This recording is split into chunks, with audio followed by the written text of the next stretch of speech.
കെവിന്റെ മരണത്തിൽ നീനുവിന്റെ മാതാപിതാക്കൾക്കും പങ്ക്. ഇരുവരും ഒളിവിൽ. മറ്റൊരു കൊട്ടേഷനും. കോട്ടയം. പ്രണയവിവാഹത്തെ തുടർന്ന് കോട്ടയം സ്വദേശി കെവിൻ കൊല്ലപ്പെട്ട സംഭവത്തിൽ കൂടുതൽ വിവരങ്ങൾ പുറത്ത്. കെവിനെ കൊലപ്പെടുത്താൻ ആസൂത്രണം നടത്തിയത് വിദേശത്തു നിന്നെത്തിയ നീനുവിന്റെ സഹോദരൻ ഷാനു ചാക്കോയാണെന്നാണ് അറസ്റ്റിലായവർ വെളിപ്പെടുത്തിയത്. മാത്രമല്ല, കെവിനെ ആക്രമിക്കുന്ന വിവരം നീനുവിന്റെ മാതാപിതാക്കൾക്ക് അറിയാമായിരുന്നുവെന്നും പോലീസിന് വിവരം ലഭിച്ചു.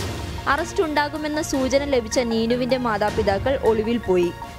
നീനുവിന്റെ സുഹൃത്തിനെ ആക്രമിക്കാൻ അവളുടെ കുടുംബം നേരത്തെ കൊട്ടേഷൻ നൽകിയിരുന്നുവെന്ന് അന്വേഷണത്തിൽ തെളിഞ്ഞു. നീനുവിന്റെ മാതാപിതാക്കളും സഹോദരനും പ്രണയിച്ച് വിവാഹിതരായവരാണ്. എന്നാൽ നീനുവിന്റെ കാര്യത്തിൽ ജാതിയാണ് പ്രശ്നമായതെന്ന് അറസ്റ്റിലായ നിയാസിന്റെ മാതാവ് ലൈല ബീവി പറഞ്ഞു. നീനുവിന്റെ മാതാവിന്റെ സഹോദരന്റെ മകനാണ് നിയാസ്. കെവിനെ ആക്രമിക്കാനുള്ള പദ്ധതി ആസൂത്രണം ചെയ്തത് നീനുവിന്റെ സഹോദരൻ ഷാനു ചാക്കോയാണ്. ഇയാൾ ശനിയാഴ്ചയാണ് ഗൾഫിൽ നിന്നും എത്തിയത്. ഇരുവരും ഒരുമിച്ച് ജീവിക്കുന്നത് തടയുക എന്ന ലക്ഷ്യത്തോടെയാണ് ഷാനു നാട്ടിലെത്തിയതെന്നും പോലീസിന് വിവരം ലഭിച്ചു. കഴിഞ്ഞ ദിവസം അറസ്റ്റിലായവരെ ചോദ്യം ചെയ്തപ്പോഴാണ് ഗൂഢാലോചനയെപ്പറ്റിയുള്ള വിവരങ്ങൾ പുറത്തായത്. നിയാസ്, റിയാസ് എന്നിവർ കഴിഞ്ഞ ദിവസം അറസ്റ്റിലായിരുന്നു. ഇവർ നീനുവിന്റെ ബന്ധുവാണ്.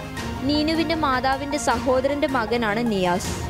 കെവിനെ ആക്രമിക്കുമെന്ന എല്ലാ വിവരവും നീനുവിന്റെ മാതാപിതാക്കൾക്ക് അറിയാമായിരുന്നു. ഇവരാണ് നിയാസിനോട് വാഹനം തരപ്പെടുത്താൻ ആവശ്യപ്പെട്ടത്.